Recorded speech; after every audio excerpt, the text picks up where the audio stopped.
no ar.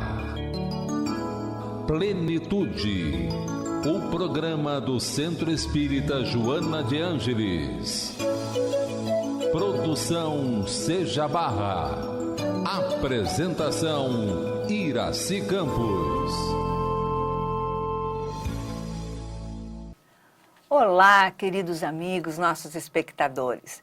Como é bom estar com você. Eu, você e Joana de Ângeles, para juntos entrarmos em plenitude mais uma vez e com o coração unido e pulsante nesse legado de amor que a nossa mentora nos traz para o autoconhecimento e, é óbvio, a felicidade. Temos um convite para fazer para você.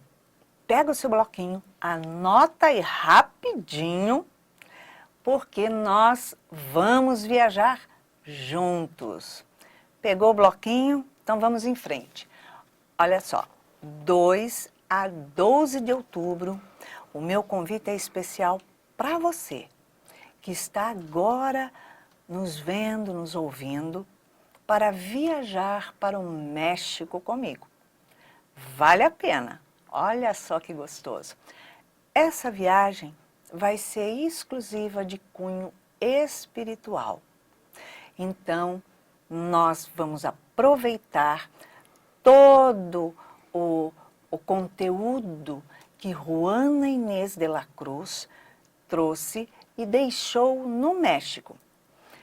Ela foi uma mulher fantástica, muito à frente do seu tempo, onde trouxe esclarecimento, onde não aceitava qualquer coisa que lhe fosse entubado. Sim, como Joana de Ângeles, né, uma das suas reencarnações, Juana Inês de la Cruz, desde pequenina, já se mostrou à frente. Numa época em que a mulher não podia sequer aprender a ler e escrever, quanto menos ir à escola, ela simplesmente mostrou a que veio. Cortou o cabelinho, tosou tudo, se vestiu de menino e falou: pai, eu quero ir para a escola. E ela fez a diferença, porque ela estudou mais de 4.000 livros. E através de cartas, ela falava com outros religiosos de outros países, enfim, se posicionando sempre de uma forma fantástica. Uma grande mulher, como é até hoje. Então nós vamos para o México para fazer essa viagem de cunho espiritual na fazenda onde ela nasceu, na casa onde ela nasceu, nos 2 conventos onde ela morou e, claro, vamos fazer vários passeios também, como Irmão Sol, Irmã Lua, né? Aqueles locais muito especiais e outros museus, outras coisas, outras passagens, mas sempre buscando esse esclarecimento espiritual. E aproveitando, iremos também no 9º Congresso Espírita Mundial, que vai ser maravilhoso. Tudo isso está incluído no pacote.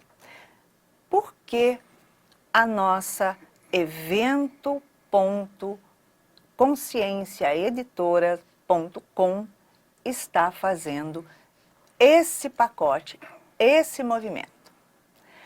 Porque nós temos um único objetivo, é angariar fundos para a obra social Mãos Unidas, exclusivamente para a construção do educandário Joana de Ângeles. Então, uma forma de unirmos o útil ao agradável, uma forma que você pode estar contribuindo com a construção desse educandário é vindo conosco fazer essa viagem. Esse educandário tem o objetivo de educar, ensinar as crianças da comunidade, onde ela será próxima, que será Rio das Pedras, e atendendo a 9 comunidades que nós assistimos no Seja Barra. Com línguas, pelo menos 2 línguas, estudando 2 línguas, escolaridade e artes, música, enfim, venha e participe, porque só assim conseguiremos verdadeiramente mudar esse mundo, esse país, através da educação, do respeito e do amor. E para isso eu conto com você. Então, acesse o nosso site da eventos.conscienciaeditora.com ou então ligue para o Seja Barra 3139-3589, ok? Pode também acessar as redes sociais. E uma outra viagem que faremos, que também tem esse objetivo, angariar fundos, é o Medinesp, que vai acontecer lá no Piauí. Então, é um encontro médico espírita aqui no nosso país, onde todos os médicos que são espíritas participam, são pesquisadores, estudiosos profundos e vêm trazendo todas as descobertas, o que está acontecendo. É fantástico esse congresso e nós iremos. Aliás, estaremos lá também participando, fazendo uma conferência sobre as emoções negativas que geram doenças no corpo. Então, conto com você. Venha, procure a Consciência Editora, ou seja, Eventos Consciência Editora, e venha conosco, ok? E hoje nós estamos com um convidado muito querido, um convidado muito especial, que vem aqui bater um papo conosco e vem falar dessa transição que estamos enfrentando através de tantas dificuldades, desafios que se aparecem no caminho de cada um de nós. Estamos aqui com um amigo querido, Luiz Cláudio Alfradique. Falei certo? Falou certíssimo. Oh, beleza. Certíssimo. Seja bem-vindo ao nosso programa. Muito obrigado. É uma alegria muito grande Alegria recebê-lo. nossa, com muito carinho que a gente está aqui. Você quer saber quem ele é? Ele tem feito um trabalho muito bacana, muito interessante.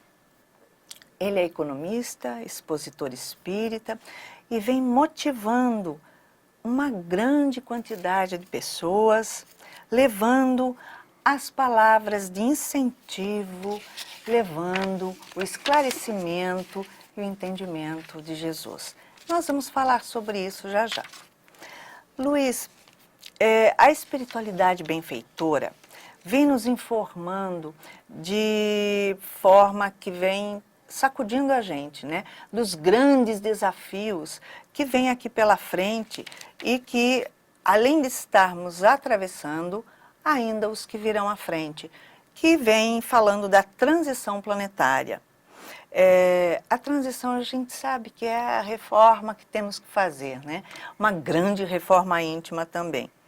E é necessário um despertar, uma conscientização para que a gente não sofra desnecessariamente, né?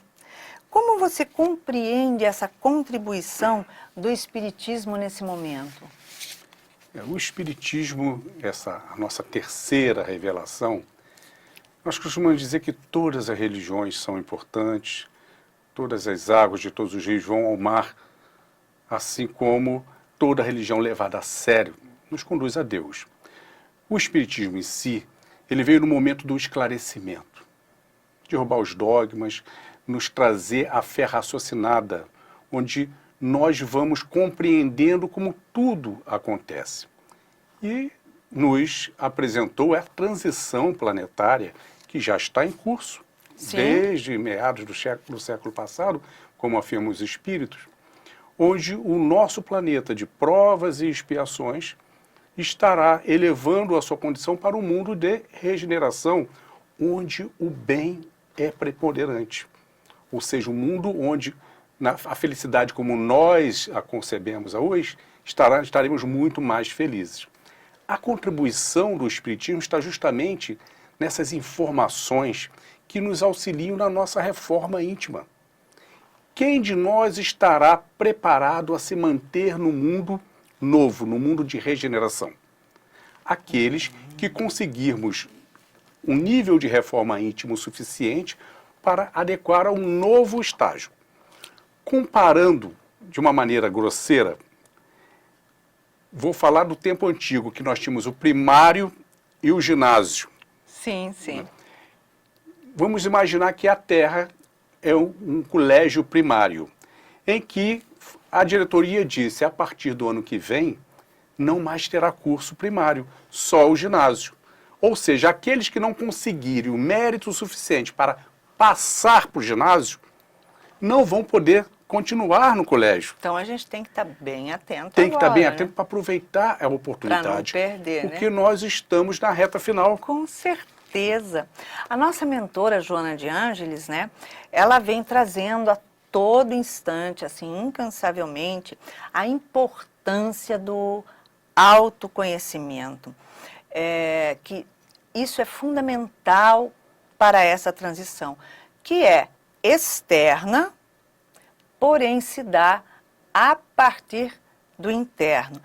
Como você acredita que será esse novo homem nesse mundo de regeneração? Sem dúvida, porque mantendo o exemplo, os novos alunos, ou os antigos novos alunos que permaneceram, já estão num nível de entendimento maior. Como disse, quando nos recomendou Santo Agostinho, na questão 919 do Livro dos Espíritos, é importantíssimo desenvolvermos o hábito da autoavaliação diária. Porque o que é evolução?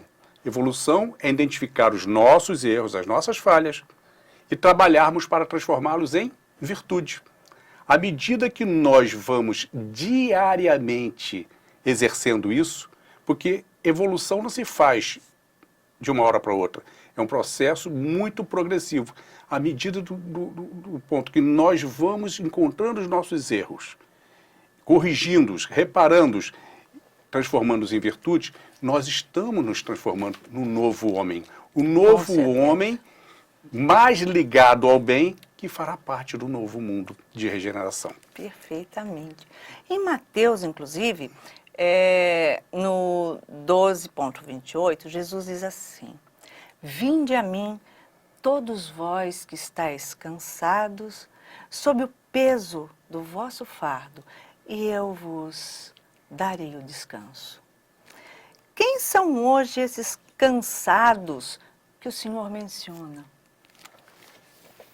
Nesse nosso mundo de provas e expiações, onde, como os espíritos disseram a Kardec, a evolução se dá através do trabalho no corpo.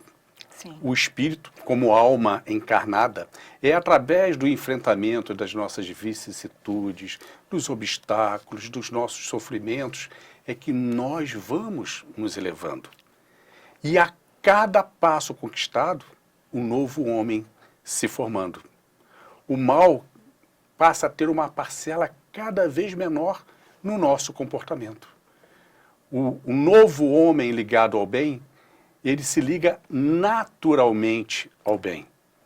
O bem pelo prazer do bem, e não o bem por fazer o bem com qualquer outro tipo de intenção, senão o prazer do bem. É isso mesmo. Ainda continuando nessa passagem, o mestre continua dizendo: Tomai sobre vós o meu jugo e aprendei de mim, porque sou manso e humilde de coração. E encontrareis descanso para a vossa alma. Porque o meu jugo é suave e o meu fardo é leve. Explica isso para a gente um pouquinho. Jesus, o maior dos pedagogos, sem sombra de dúvida. Você vê que com palavras lindas nos enfatiza a importância da humildade. Todo o desenvolvimento de todas as virtudes tem a base na humildade. A mãe das virtudes. Não existe virtude verdadeira que não esteja assentada na humildade. A própria caridade sem humildade torna-se vaidade. Com certeza. Então, Jesus nos mostrando com isso a importância de destruirmos o nosso maior obstáculo, o orgulho, com toda a sua família de maus sentimentos. O egoísmo, a inveja, o rancor, a mágoa. E o único caminho, o desenvolvimento da humildade, é a única capaz de enfrentar o orgulho. É aquela história do lobo bom e do lobo mau. Qual dos dois vencerá a batalha? Aquele que nós mais alimentarmos será o mais forte. É Jesus nos mostrando que temos que alimentar a humildade todo dia. Temos mesmo. Na sociedade em que vivemos, parece tão difícil seguirmos ao Cristo com verdadeira fidelidade aos ensinamentos que a gente sabe que Ele trouxe e são simples, comum. Inclusive, nós ouvimos de tantas pessoas que se dizem cristãos justificativas para os seus maus atos e principalmente as frases: eu não sou Jesus mesmo, por que é que eu tenho que fazer isso, ou que ser bom, ou seja lá o que for. Ao seu ver, Luiz, o que falta para que haja uma maior fidelidade a todo esse legado que Jesus nos trouxe? A sociedade como um todo, os convites do mundo material são imensos. São imensos. Esses convites, junto aos nossos egoísmos, às nossas ganâncias, às nossas vaidades, ele tomam muita força. Aí voltamos à questão da necessidade do desenvolvimento da humildade. Mas, por vezes, precisamos daquele balançar da macieira. Sacode mesmo, E é o que vemos agora. Brumadinho, agora mesmo essa tragédia no Flamengo. Momentos onde existe uma comoção. E, de certo, pessoas que falariam ou que falaram esse tipo de coisa, eu não sou Jesus, param para refletir, mesmo que por alguns segundos, como a vida terrena pode se acabar num único segundo. Esses momentos de comoções são momentos onde nós podemos aproveitar, nós que estamos levando os esclarecimentos da doutrina espírita, para mostrar a valiosa contribuição dos exemplos de Jesus. Porque Jesus nunca nos ensinou nada que Ele não tenha nos exemplificado. É verdade. Não existe aquela história do que faço o que eu digo, mas não faço o que eu faço. Jesus fazia e dava o exemplo. E essa é a nossa missão dentro da doutrina espírita. Não é estarmos preocupados em divulgar a doutrina espírita com as palavras, mas sim com que nós vamos nos transformando no dia a dia. Assim, ao nosso redor, no nosso núcleo familiar, no nosso núcleo de amigos, ao invés de estar impondo que venham para a doutrina, não, deixa que percebam o quanto a doutrina tem nos ajudado a nos transformar numa pessoa melhor. Com certeza, com certeza. Porque nos dias atuais não encontramos tantos santos, né, como os existentes na história do planeta. Porque o tempo inteiro, durante toda a história, eles ficavam buscando um santo, né, alguém para santificar ali. Tanto que temos muitos santos, né? Por que você acha que vem afastando o ser, nessa situação, da sua iluminação? Antigamente, nós tínhamos essa preocupação do santo que, na realidade, servia de símbolos, agregando por regiões, agregando as massas. Eu digo ainda que hoje temos muito mais homens, muito mais nomes com condições de serem levados àquelas condições do que muitos daqueles que passaram. Com certeza. Pelo exemplo. Chico, Maria Teresa, Divaldo. Com exemplo, e aqui ficaríamos a tarde inteira falando os nomes. A dificuldade, eu olho já com uma ótica mais otimista. Dentre as pessoas que conhecemos, pessoas católicas, pessoas evangélicas. Quando se fala de um Chico, eles concordam com aquela espiritualização do Chico. Mas ainda, talvez neguem essa condição, fruto ainda da vaidade, do chamamento do mundo material, o mundo do ganha-ganha, onde as pessoas estão muito preocupadas com o imediatismo. É o Mas de ter, certo, né? o ter e não o ser. De certo que, de forma paulatina, eles estão sendo tocados. Você vê como algo possível para a vida ou você acha muito invariável através da depuração do espírito com inúmeras encarnações? Como, desculpa, não... Opa. Pode? Vamos lá de novo. Você a vê, a iluminação, né? Você a vê como algo possível para a vida ou você acha que é muito, assim, digamos, invariavelmente, só seria através da depuração do espírito? A iluminação? Uhum. Não, a iluminação do espírito, ao nosso ver, é verdadeiramente algo progressivo.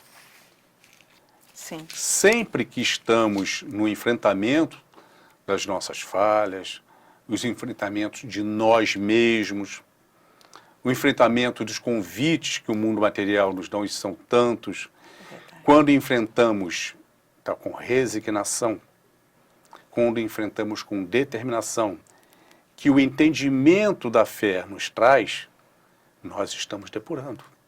Temos um longo caminho pela frente para a iluminação, mas que cada dia seja um passo. E toda grande jornada começa no primeiro passo. Quando damos o segundo, está cada vez mais perto. O bom é que essa jornada não começou agora. Já estamos há muito tempo. Muito embora estamos ainda bastante longe do nosso objetivo, mas que seja cada dia mais próximo. Com certeza. No Espiritismo costumamos dizer assim, né? Que quem não chega pelo amor, chega pela dor.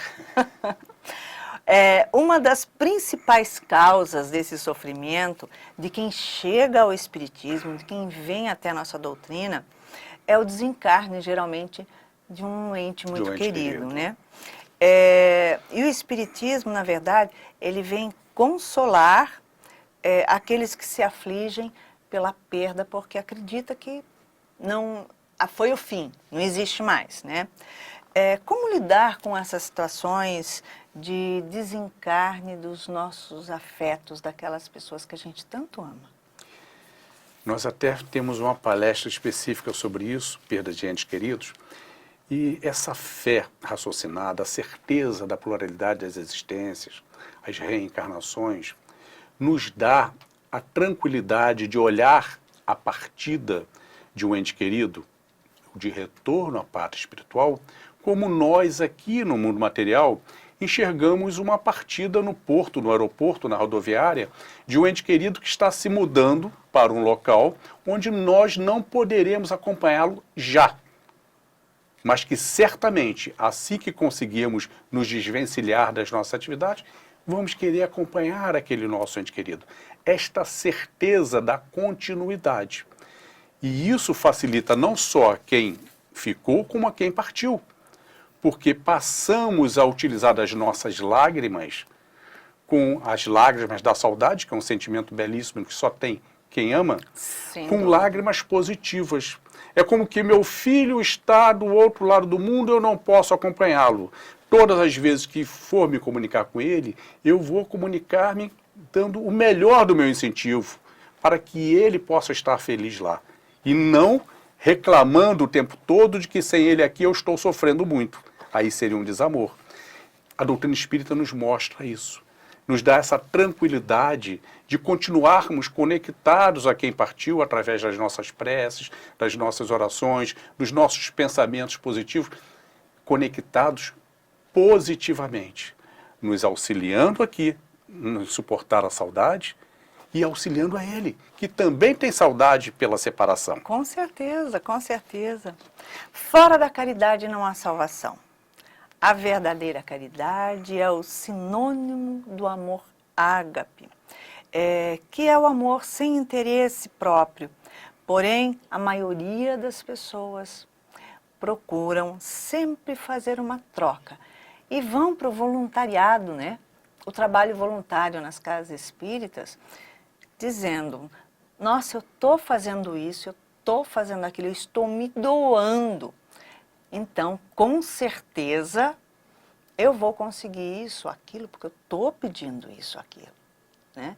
E se não consigo, reclamo. Então, as pessoas fazem aquela troca assim, olha, mas eu trabalho muito no serviço voluntário. Eu estou ganhando bônus horas, né, Credit Karma, enfim, estou tendo meu mérito, com certeza.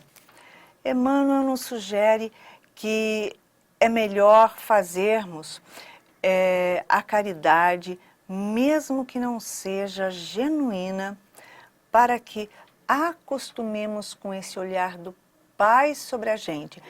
E o principal de tudo isso, o nosso olhar para com o outro. Que é difícil ainda a gente ter esse amor voluntário. Então o amor passa a ser um exercício, né? Como é que você acha que é um aprendizado para o espírito o trabalho voluntário? O que muda na nossa vida? Tudo na vida é uma questão de exercício. Lembra quando nós começamos a aprender a matemática? Eu ia somando nos dedos, chegava uma hora que eu pedia dedo emprestado à minha mãe. Exatamente. E a coisa vai, através do exercício, vai evoluindo e hoje a gente faz conta de cabeça. Assim foi com dirigir. 3 pedais, 2 pés, o espelho mostra ao contrário, era tudo tão difícil. E hoje nós caímos até na insanidade, às vezes, de falar ao telefone dirigindo. Tudo que se exercita, melhor se faz. A caridade não é diferente. O difícil é começar.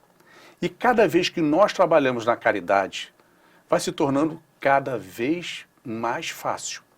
E começamos a ver os verdadeiros retornos daquele trabalho, não só na outra pessoa, mas no bem-estar que nos traz de um sorriso, de um olhar. Chegamos a um ponto em que não mais conseguimos viver sem aquilo. Aquilo começa a fazer parte da nossa natureza. Emmanuel foi preciso nessa colocação. Caridade, amor em ação, em todas as suas formas. A caridade se faz no perdão, na paciência, na tolerância. Com certeza. A caridade é, como tudo, o exercício. E é esse exercício que vai nos capacitando todos os dias. O difícil para muita gente é começar. Mas, questão 893 do Livro dos Espíritos. Kardec pergunta, qual a virtude mais meritória? É claro, eu quero saber qual é a virtude mais meritória, que eu vou praticá-la. E os espíritos respondem que a sublimidade da virtude está diretamente relacionada ao quanto de desprendimento do interesse pessoal no servir ao próximo, sem outro pensamento oculto, senão o prazer de servir. O que é servir ao próximo? É se dar ao próximo. Se dar ao próximo nada mais é do que seguir o segundo mandamento de Jesus, de amar ao próximo como a si mesmo. Somos capazes já? Já. Com os nossos filhos, nós nos damos naturalmente. Então já somos capazes. A questão agora é conseguir olhar os demais como olhamos os nossos filhos. Saber, né, ter a consciência de que somos o todos nosso irmãos. Próximo e o irmão não encerra dentro do nosso núcleo familiar consanguíneo, né? Exatamente. Que é tão difícil, né? Agora, falando um pouquinho do seu trabalho, Luiz. Você divulga diariamente mensagens de motivação através de sementes diárias. De que forma iniciar o dia com uma mensagem assim positiva, construtiva, muito motivadora, pode influenciar no dia a dia da pessoa que ouve. A semente diária tem esse objetivo. Uma manhã que iniciamos ela com um estímulo de positividade, tem tudo para se transformar num dia bom. Então nós criamos a semente diária em abril do ano passado, numa distribuição bem pequena, e ela foi se multiplicando.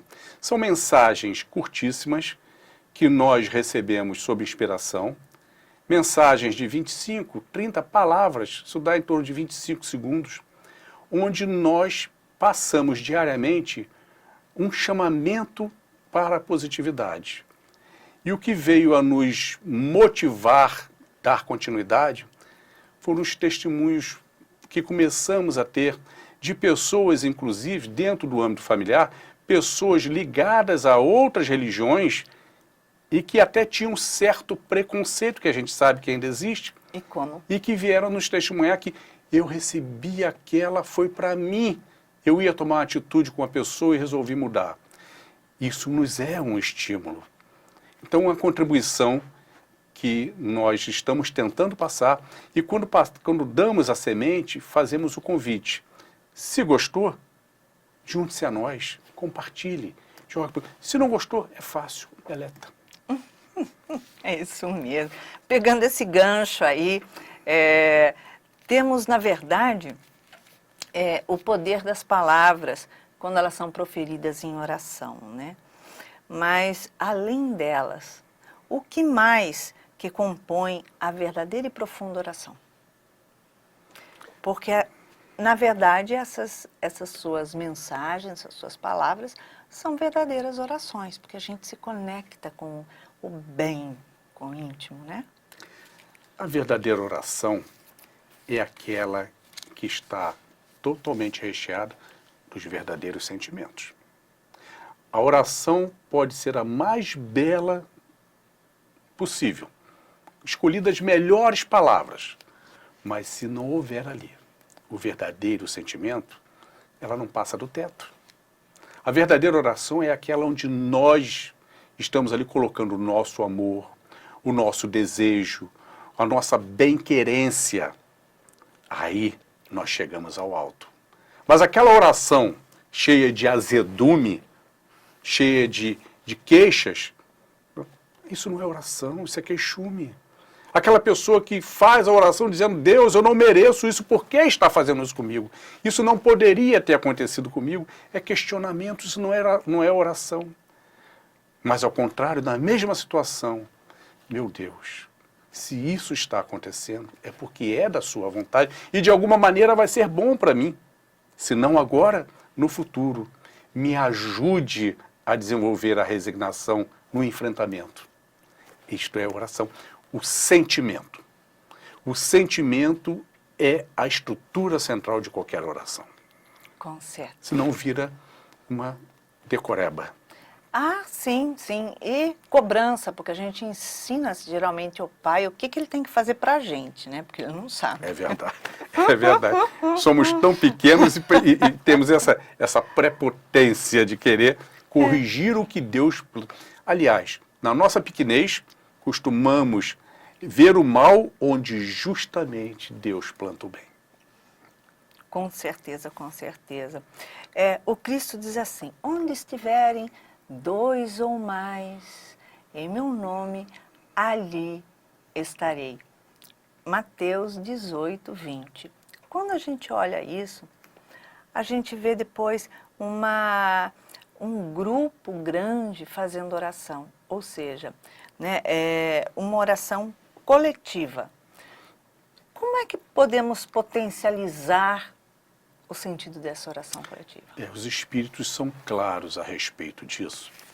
Quando eles nos dão o exemplo de que se temos 100 pessoas em orações, mas cada um fazendo a oração por si, pelos seus interesses, ou seja, atendendo o seu egoísmo, E do outro lado temos 3 pessoas unidas no mesmo sentimento, unidas no mesmo objetivo, naquela mesma oração, estas 3 valem muito mais do que todas as outras 100 juntas.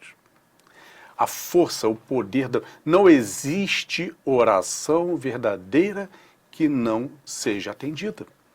Todas as orações vão ao alto, vão ao nosso mentor, vão a Jesus, vão a Deus, todas elas. A partir do momento que nós colocamos ali os nossos melhores sentimentos, a nossa humildade, o nosso desejo do bem ao próximo, quando nos unimos focados no mesmo objetivo, de certo que toda esta energia será utilizada pelos benfeitores no atendimento aos necessitados. Com certeza. Nós vemos tantas crianças que vêm para a evangelização infantil, né? E elas vêm até uma certa idade. Põe de pequenininho, tal. Muitas das crianças adoram a escolinha de Jesus, né? Começam assim, vão crescendo, tal.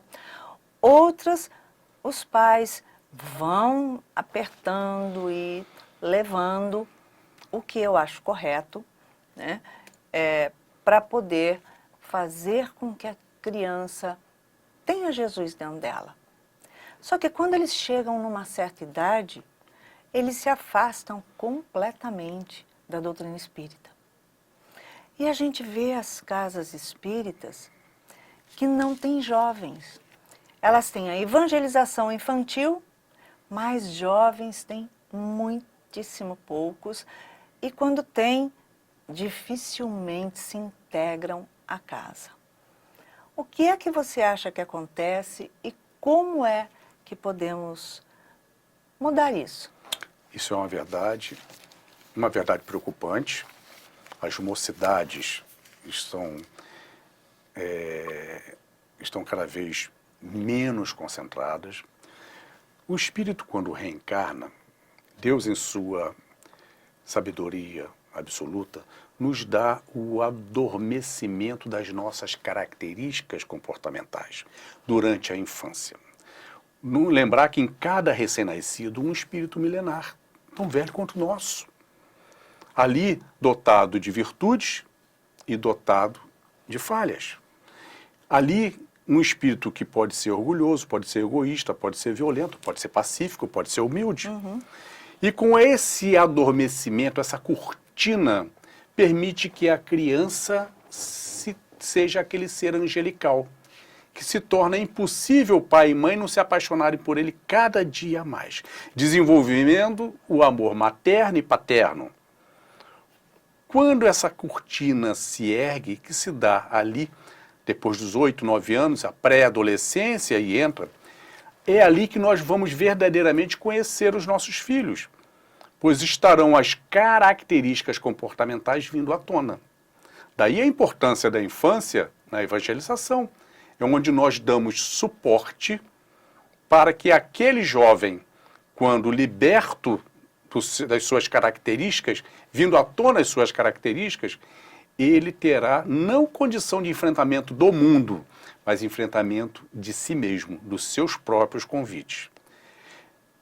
É claro que cada vez o mundo está mais atuante, a liberdade está muito forte, logo os convites são muito fortes. Eu acredito que nós precisamos nos concentrarmos sempre nessa evangelização, preparando essas crianças, mas não com aquela imposição. Porque através da imposição nós não conseguimos conquistar os nossos jovens. Chegado o momento da juventude, se o jovem quiser continuar na casa espírita, ótimo. Mas se não quiser, nós precisamos pelos nossos exemplos, dando acompanhamento aos nossos jovens. Para isso, é importante chegar lá tendo diálogo com os nossos filhos. Dialogar principalmente os nossos problemas, para que o problema não seja um tabu a ser conversado dentro de casa. Com certeza. Mas o que acontece hoje? Hoje, as crianças chegam em casa, geralmente já de banho tomado, do colégio, isso e aquilo, E nós queremos aproveitar o nosso tempo, a gente dá um tablet na mão de um celular na mão do outro, e eles ficam quietinhos. E daqui Não a dão pouco trabalho, né? não dão trabalho, nós assistimos às novelas, assistimos os telejornais, vamos às nossas leituras e daqui a pouco estão dormindo. E amanhã? Amanhã nós não conheceremos. Nós não criamos nele o hábito de conversar. Principalmente os problemas, que devem ser conversados dentro de casa, pois senão estarão pegando o conselho do lado de fora e Deus sabe lá quem estará aconselhando. Com certeza, com certeza. A gente sabe que tem bons espíritos que vêm encarnando e estão sendo encaminhados realmente dentro das casas espíritas, enfim, vêm com missões de fomentar o bem, a mudança na sociedade, a transformação moral de todos aqueles que aqui estamos. Você vai a várias casas espíritas. Como é que você tem visto isso nas casas que você tem ido, através do jovem estando ali?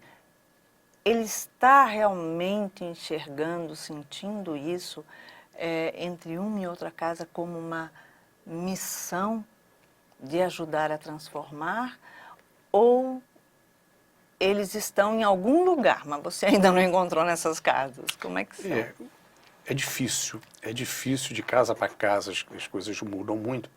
Mas uma coisa que nós encontramos em muitas casas ainda são os nossos pontos fracos, e os nossos irmãos das trevas sabem aonde explorar, tá? As vaidades, as disputas dentro das casas, nas suas vaidades. Isso tem que ser colocado de lado. O que precisamos, sim, é identificar pessoas que naturalmente sejam carismáticas junto a esses jovens e que possam envolvê-los em atividades que lhes deem prazer. Atividades leves, atividades atuais e com um menor senso crítico, porque o jovem reage muito à crítica dos mais velhos. E nós, amadurecidos, por vezes, somos muito críticos. E essa crítica ajuda a afastá-los das casas espíritas. A gente percebe que os jovens hoje, eles têm uma outra visão da vida, do conceito de família, de respeito. Aliás, a palavra respeito nem tem no dicionário, né? Foi excluída. Bom, então, eles se fecham no mundo deles. Não dão abertura para ninguém participar. Então, a família, em realidade, não faz parte desse movimento de valorização, né? Não tem o valor. Fora de casa também não, porque o que ele se preocupa é através da pegação, né? Então, pega menino, pega menina, sem distinção de sexo. Não que sejam homossexuais ou qualquer outra coisa, mas fica com um, depois fica com outro, e sendo menino ou menina, esse outro, independente, porque não tem nem valor e nem respeito ao sexo, que a gente sabe que nos desenvolve, que desenvolve laços, né, com outras pessoas. Então, quando ele chega na casa espírita, ele também não dá valor para tudo aquilo que está ali. Quando é criança, eu costumo dizer assim, a gente pega e leva à casa espírita. Ah, mas eu não quero ir. Não é uma questão de querer. Não estou perguntando se você quer. Não fiz essa pergunta. Eu disse que nós vamos à casa espírita. Ponto. Mas eu não gosto de ir. É um direito que você tem. Mas nós Vamos. Então, geralmente, os pais não fazem isso.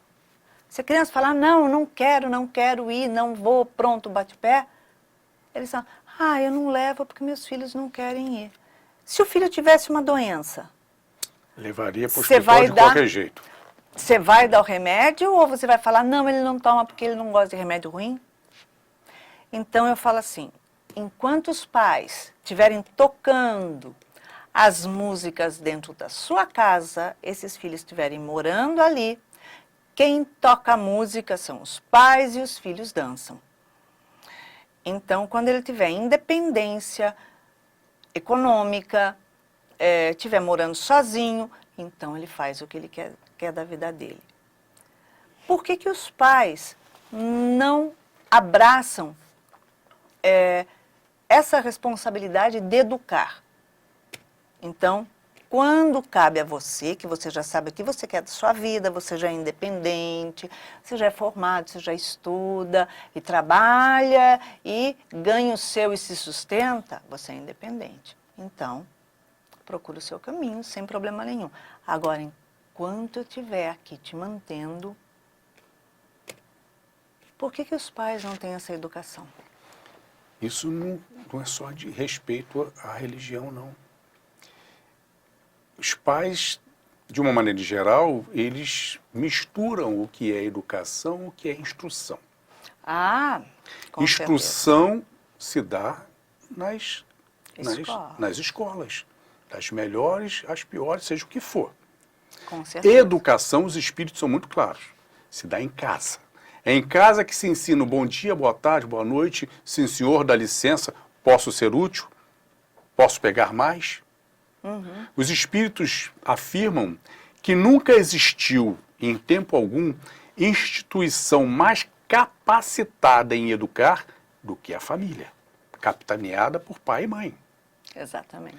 O jovem, por si só, ele nos testam o tempo todo. Como falamos há pouco, são espíritos multimilenares que estão ali ainda reprimidos mas estão nos testando o tempo todo.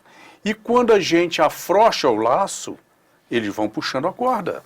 Com certeza. Depois fica um pouco mais difícil de retomar. Depois você não puxa mais. Mas existe uma diferença também da palavra respeito. O respeito que os pais, depois que estão perdendo o laço, querem impor, é o respeito pesado, é o respeito da imposição. Tá? Quando o respeito pela admiração, esse é seguido eternamente. O filho, para perceber, quando o filho ele tem admiração por pai e mãe, o respeito é algo natural, que ele nem tenta romper. Mas quando o respeito é um respeito imposto, ele o tempo todo tenta questionar. Por vezes está dizendo não vou, justamente para dizer que não vai. Para contradizer. Nós precisamos trazer as nossas crianças, nós precisamos continuar convidando.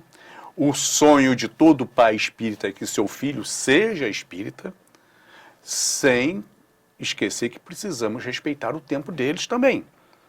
E durante esse tempo, a gente deixa de convidar? Não, continua convidando, mas principalmente com os nossos exemplos.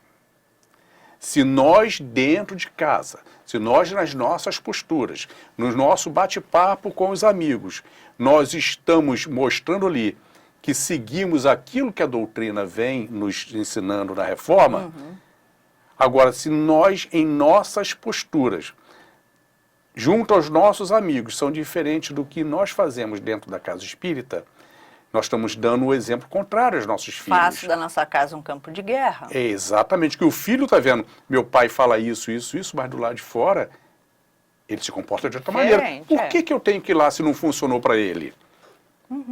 Então, exatamente, é redobrarmos a nossa vigilância no nosso comportamento. É quando nós perdermos um pouquinho da mão, exagerarmos um pouquinho na repreensão, perceber que exagerou, ter a humildade de chamar o filho e falar, meu filho, o pai foi áspero demais.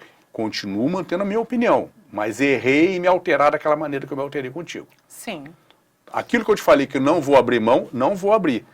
Mas eu estou lhe pedindo desculpa pela maneira que foi abordada. Que eu tenho que te respeitar como eu quero ser respeitado. Porque os pais procuram hoje em dia ser amigos. Tem que entender que pai é pai, Não pode virar amigo é colega. amigo. Não pode virar. Eu posso ser pais com a amizade, o carinho, mas, acima de tudo, pais, né? É Exatamente. isso aí. Pois é, nós estamos chegando ao final de mais um Plenitude. E, claro, sempre entrando em vibração de amor. E convidamos então você, Luiz, a deixar a sua mensagem para os nossos espectadores. A mensagem do coração. A mensagem do coração. Mensagem do coração sem lembrar de Jesus. Não tem.